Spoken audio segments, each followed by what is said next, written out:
July August, এটাকে আপনার কি বলবেন? এটা একটা জঙ্গি হামলা হয়েছে। জুলাই আগস্টে একটা জঙ্গি হামলা হয়েছে। সারা দেশের এত মানুষ, জুলাই আগস্ট বাংলাদেশে একটা জঙ্গি হামলা হয়েছে। সারা দেশের এত মানুষ রাস্তায় নেমে আসছে, সবাই আসলে জঙ্গি হামলা। সারা দেশের কত মানুষ এসেছে? আপনার কাছে কোনো ধরনের ডাটা আছে? আমরা যদি গণমাধ্যমে 20 কোটি মানুষের মধ্যে আপনি একদম খোলা চোখে যা দেখতে পাচ্ছেন। আমি প্লেন ভিউ দেখবো না তো? আমি কোনোদিনই প্লেন ভিউ দেখবো না। আমি একজন লয়ার। আপনি বর্তমান প্রধানমন্ত্রী, বর্তমান মেয়র, বারবার বর্তমান বলছেন, আসলে বর্তমান কেন বলছেন? তারা তো 5ই আগস্ট মানে আর তারপর থেকে সাবেক হয়ে গেছেন। কিভাবে? কোন আইনে? সুপ্রিম কোর্ট রেফারেন্সে তার মতামত জানিয়েছে এবং সেখানে স্পষ্ট করা হয়েছে যে প্রথমত দুটো জিনিস বুঝতে হবে শামিন আপা। সুপ্রিম কোর্টের reference will not dictate our constitution. কেমন? Supreme court is a guardian of a constitution, ঠিক আছে, কিন্তু তিনি চাইলেই আমাদের সংবিধান বদলে ফেলতে পারবেন না। আপনি জানেন সাম্প্রতিক সময় যে একটা নথি রেফারেন্স কল করা হয়েছে, যে কে তাকে এটা চেয়েছে, কে আবেদন করেছে, সেই নথি দেওয়া হোক, সেটা কিন্তু সুপ্রিম কোর্ট দিতে পারেনি। আর আরেকটা ব্যাপার হচ্ছে যে এই সুপ্রিম কোর্টের প্রসঙ্গে আমি আসছি আপনার সাথে, তার আগে এটা বলে নেই সুপ্রিম কোর্ট এই মতামত জানাচ্ছেন, সেই নথি কোথায়? জি, সেই রাষ্ট্রপতি যে এটার জন্য বলেছেন, সেই নথিপত্র সেগুলো কোথায়? আর করা যেতে পারে, মেয়ে হতে পারে, এগুলো তো কোনো বাধ্যবাধকতা না। হ্যাঁ, করা যেতে পারে, ওয়ার্ডিং গুলো খেয়াল রাখতে হবে। করা যেহেতু যেতে পারে। আবার আরেকটা কথা আমি আপনাকে বলে রাখি, যদিও মানে পারমিটেড, মানে যেটি করা হয়েছে করা যেতে পারে। আমি যদি আপনার এই যুক্তিও ধরি, আমি যদি আপনার এই সুপ্রিম কোর্টের রেফারেন্সও ধরি, আপনি হয়তো জেনে থাকবেন যে আমাদের সংবিধানের 57 অনুচ্ছেদ বলে পরবর্তী প্রধানমন্ত্রী হওয়ার আগ পর্যন্ত বর্তমান প্রধানমন্ত্রী থাকবেন। আইনটাই এমন যদি ধরা যায়, আপনার সাথে আমি তাল মিলিয়ে যদি এটা বলি যে সুপ্রিম কোর্টের রেফারেন্স আমি মেনে নিচ্ছি, তাহলেও এখন তিনি প্রধানমন্ত্রী, পরবর্তী প্রধানমন্ত্রী নির্বাচিত হওয়ার আগ পর্যন্ত। ইন্টারিম গভর্নমেন্ট বলে কিছুই না, এটা অবৈধ। আমি আর আপনি, আমাদের দুজনের যদি সৌভাগ্য হয়, আমরা দুজন এটা দেখে যাব যে এই ইন্টারিম গভর্নমেন্টকে কিভাবে অবৈধ ঘোষণা করা হয়েছে, ভবিষ্যতে কিভাবে তারা আমাদের এই পুরো রাজনীতিতে একটা ভয়ঙ্কর বিস্ফোরণ তৈরি করেছে, যেটা ইনডেমনিটি অধ্যাদেশের আগে। আপনি জানেন যে আমাদের পঞ্চম সংশোধনী বাতিল করা হয়েছিল। মোশতাক, আপনার জিয়াউর রহমান এবং সায়েম, তাদের পুরো শাসনামলকে অবৈধ ঘোষণা করা হয়েছে মূল সিনেমা হলের একটা মামলার প্রেক্ষিতে বহু বছর পর। ফলে এটা একটা মানে এখানে তর্কের কোনো জায়গাই নাই যে এটা একটা অবৈধ। আপনার মানে আইনজীবী হিসেবে হয়তো আইনের মারপ্যাচ এই বিষয়ে হয়তো ভবিষ্যতে কখনো কোনোভাবে আইনের মারপ্যাচে কি প্রমাণ হবে সেটি আমরা এখনই বলতে পারছি না, কিন্তু যদি ডিফ্যাক্টো আমরা কাউন্ট করি যে ডিফ্যাক্টো হেড তো এখন ডক্টর মোহাম্মদ ইউনূস এবং ডিফ্যাক্টো উপদেষ্টা পরিষদ তারা এখন রাষ্ট্র বলতে আমাকে আরেকটু এক্সপ্লেইন যদি করেন, ডিফ্যাক্টো বলতে আপনি কি বোঝাচ্ছেন? মানে তারাই তো রাষ্ট্র পরিচালনা করছেন নাকি? প্রধানমন্ত্রী, সাবেক যিনি প্রধানমন্ত্রী তিনি তো ভারতে আছেন। আপনি এই কথাটা বলতে পারেন শারমিন আপা, আপনি বলতে পারেন, আমি অ্যাপ্রিশিয়েট করব যদি আপনি বলেন যে জোর করে করছে, এটাই তো সত্য, জোর করে ডিফ্যাক্টো জোর করে করছে, আমি আপনার সাথে একমত হব। কিন্তু এটা দেখেন, আমি আওয়ামী লীগ সমর্থন করি না শারমিন আপা, আমি আওয়ামী লীগ সমর্থন করি বা অন্য কেউ বিএনপি সমর্থন করে, কেউ জামাত সমর্থন করে, আসলে এখানে এই জায়গাটা তর্কের না, আইনে। আমি আর আপনি দুজনই যদি আইনের বইটা হাতে নেই, I am quite sure we both are capable enough to understand the simple article of the constitution. There is no provision called interim government. অন্তর্বর্তীকালী সরকার যদি ফিরেও আসে ত্রয়োদশ সংশোধনী আপনার পুনর্বহালের মাধ্যমে, তারপরেও ইন্টারিম গভর্নমেন্ট বলে কিছু নেই। অন্তর্বর্তীকালী সরকারটা আলাদা জিনিস, ইন্টারিম গভর্নমেন্ট আলাদা জিনিস, ওই প্রভিশনটাই নেই। তাহলে এটা একটা দখলদার শক্তি বলতে পারেন আপনি, তাহলে আমি আপনার সাথে একমত। মানে আচ্ছা, দখলদার বিপ্লবের মাধ্যমে তো আসলে উচ্ছেদই করা হয়েছে, জোরই তো করা হয়েছে, একরকম জোর করেই তো মানে তাকে। কোনটা বিপ্লব হয়েছে? এই যে জুলাই আগস্ট, এটাকে আপনার কি বলবেন? এটা একটা জঙ্গি হামলা হয়েছে। জুলাই আগস্টে একটা জঙ্গি হামলা হয়েছে। সারা দেশের এত মানুষ, জুলাই আগস্ট বাংলাদেশে একটা জঙ্গি হামলা হয়েছে। সারা দেশের এত মানুষ রাস্তায় নেমে আসছে, সবাই আসলে জঙ্গি হামলা। সারা দেশের কত মানুষ এসেছে? আপনার কাছে কোনো ধরনের ডাটা আছে? আমরা যদি গণমাধ্যমে 20 কোটি মানুষের মধ্যে আপনি একদম খোলা চোখে যা দেখতে পাচ্ছেন। আমি প্লেন ভিউ দেখবো না তো? আমি কোনোদিনই প্লেন ভিউ দেখবো না। আমি একজন লয়ার, আমার কাজই হচ্ছে খুবই ক্রিটিক্যালি দেখা। নিশ্চয়ই আপনি আপনি প্লেন ভিউ দেখতে পারেন, আমি হ্যাঁ, দেখবো না। কিন্তু আপনি আমি খুবই ক্রিটিক্যালি দেখি। কিন্তু আপনাকে তো প্লেন ভিউটা দেখতেই হবে, ক্রিটিক্যালি দেখবার জন্য খালি চোখে আগে দেখতে আমি হবে, তারপর আপনি সেটা ক্রিটিক্যাল বিশ্লেষণ প্লেন করতে ভিউর পারেন। মধ্যে কোনো গণভবনে প্রশ্ন নেই। প্লেন গণভবনের ভিউ সামনে যেভাবে আমরা সাধারণ মানুষকে আসতে দেখলাম, ঝাঁপিয়ে পড়তে দেখলাম, বা বিপ্লবের সেই মুহূর্তগুলোতে বা অভ্যুত্থান, বিপ্লব, আন্দোলন যাই বলি না কেন, সেই সময় যেভাবে রাস্তায় মানুষকে নামতে দেখলাম, তারা কারা? তারা সবাই কি আসলে জঙ্গি?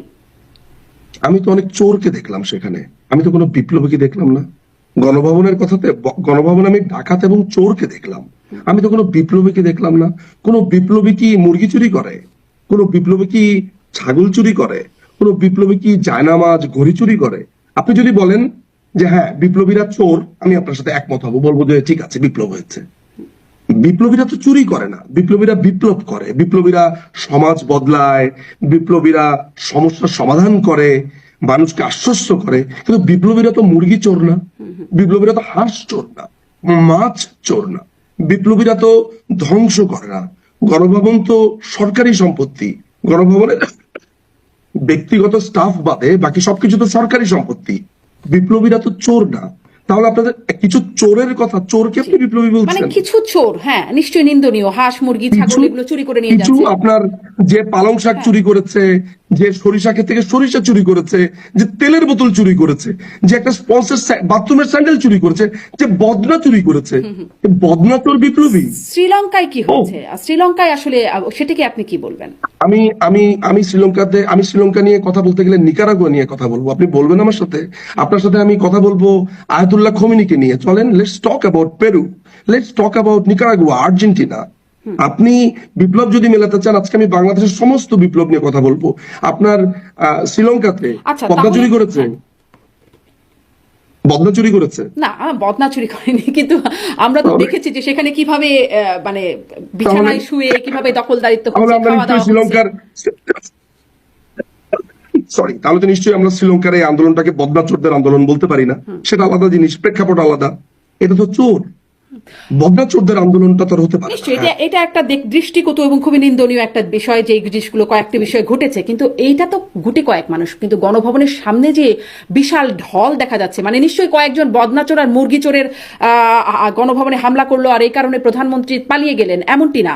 নিশ্চয়ই এই পরিমাণ মানুষ ছিল, এরকম একটা প্রেশার ছিল বলেই তখন এত ক্ষমতাময়ী প্রধানমন্ত্রী তখন তাকে দেশ ছেড়ে এভাবে করে একরকম সরে যেতে। আপনার শব্দ চয়নে আমি একটু দ্বিমত পোষণ করব। মাননীয় প্রধানমন্ত্রী পালিয়ে যাননি। মাননীয় প্রধানমন্ত্রী এই চোর, ডাকাত এবং জঙ্গিদের আক্রমণে তাকে বাংলাদেশের যারা সুরক্ষা দেয়, আইন শৃঙ্খলা বাহিনী, তারা তাকে এক স্থান থেকে আরেক স্থানে স্থানান্তর করেছেন, উদ্ধার করেছেন। কারণ আপনি কখনো শুনেছেন যে কেউ পালিয়ে যায়, পালিয়ে যাওয়ার সময় বাংলাদেশেরই এয়ারফোর্সের অফিসারদেরকে নিয়ে তিনি পালিয়ে যান? শুনেছেন কখনো? এবং তারা কিন্তু চাকুরিতে আছেন।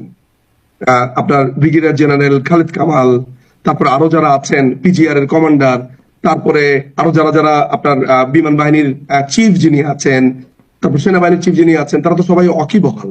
তাহলে তারা তাকে নিরাপদে উদ্ধার সেনাবাহিনীর করছেন। চিফ বলেছেন যে তিনি যে দেশ ছেড়ে চলে যাচ্ছেন এই বিষয়টি তার জানা ছিল। এই জায়গাটা আপনাদের একটু ক্লিয়ার হয়ে নিন। প্রথমে এটা আমি ক্লিয়ার হবো, এই যে আপনি বলেছেন পালিয়ে গেছেন, তাহলে আপনাদের সংজ্ঞাগুলো তো বড় অদ্ভুত। বিপ্লবী সংজ্ঞা চোর, যারা চুরি করেছে তাদেরকে বিপ্লবী বলছেন। বাংলাদেশের ইকুইপমেন্ট ব্যবহার করে, বাংলাদেশের আকাশসীমা ব্যবহার করে, বাংলাদেশের এয়ারক্রাফট ব্যবহার করে, বাংলাদেশের আর্মি নেভি তাদেরকে ব্যবহার করে প্রধানমন্ত্রী পালিয়ে গেলেন। প্রধানমন্ত্রী এই মুহূর্তে আছে নিরাপদ স্থানে, তিনি এখনো বাংলাদেশের প্রধানমন্ত্রী। এই জঙ্গি হামলা কেটে গেলে, অচিরেই কেটে যাবে, তিনি বাংলাদেশে ফিরবেন। আর আপনি যে মানুষের কথা বলছেন এটা আপনি খালি চোখে দেখতে পাচ্ছেন।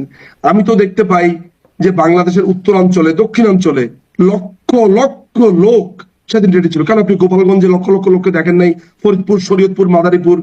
মাননীয় প্রধানমন্ত্রী দেশরত্ন শেখ হাসিনার একটা নির্দেশের অপেক্ষা করছিলেন, কিন্তু রক্তের উপর দাঁড়িয়ে মাননীয় প্রধানমন্ত্রী তো রাজনীতি করবেন না।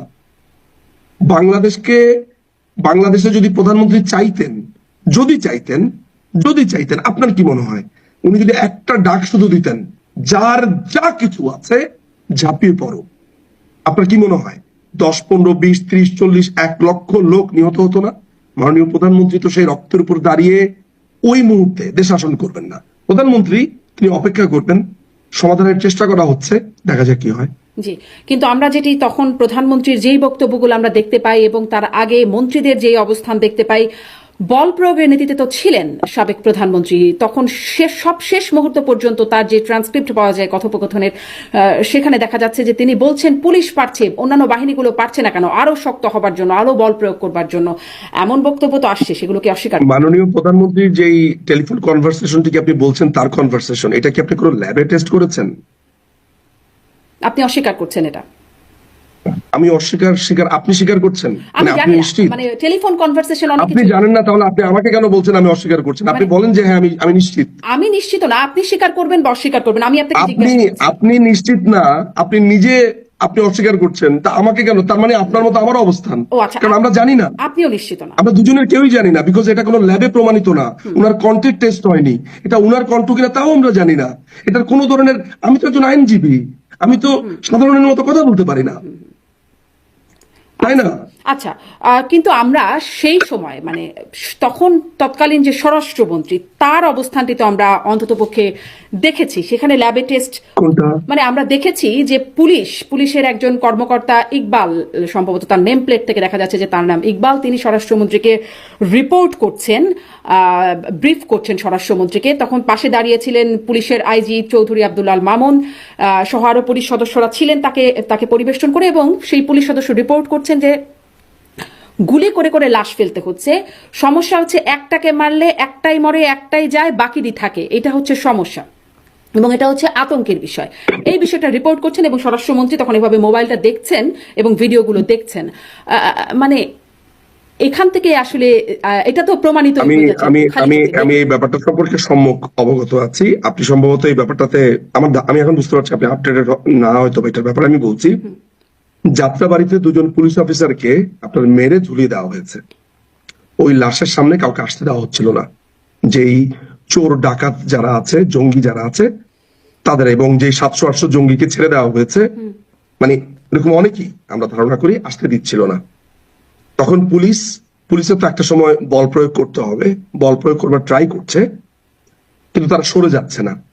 অর্থাৎ পুলিশ যদি গুলি করতো তাহলে কিন্তু একটারে ফালাই আরেকটা দাঁড়া থাকে, তা হতো না। এই যে মারার কথা বলছে, সেটা লাঠি দিয়ে মারার কথা হতে পারে, ছররা গুলির কথা হতে পারে, কিন্তু 7.62 বাটে যেটা দিলে মানুষ মারা যায়, সেইটার কথা যে বলছে সেটা নিশ্চিত না, এক নাম্বার। কিন্তু একটাকে গুলি করি একটাই মরে, একটাই যায়, মানে মরে তো, কিন্তু গুলি তো আপনাকে মাথায় রাখতে হবে, আপনার একজন কলিগকে যদি মেরে উল্টো ঝুলিয়ে রাখে, আমি যদি কমান্ডো হই ওই ভবনের, আমি কি করব? চেয়ে আমি মজা দেখবো? আমি তো ওদেরকে মারার জন্যই যাবো, কারণ আমাকে রাখাই উচিত আপনার সুরক্ষার জন্য। মাননীয় প্রধানমন্ত্রী, এই আইন শৃঙ্খলা বাহিনীর কাজ কি? মানুষের সুরক্ষার জন্য দুজন পুলিশ অফিসারকে মেরে উল্টো ঝুলিয়ে রাখা হয়েছে। কি আশ্চর্য! ওটা নিয়ে আমরা কেউ কথা বলছি না, আমরা কথা বলছি মোবাইলে কি দেখা গেছে। খেয়াল করে দেখেছেন জর্জ ডব্লিউ বুশের পাছাতে একটা ফোড়া হয়েছে, আর ইরাকে 3 লক্ষ লোক মারা গেছে। সবাই জর্জ ডব্লিউ বুশের পাছাতে ফোড়াটা নিয়ে আলোচনা করবে। এটাই পৃথিবী। দুটো মানুষকে কি নৃশংসভাবে ঝুলিয়ে রেখেছে।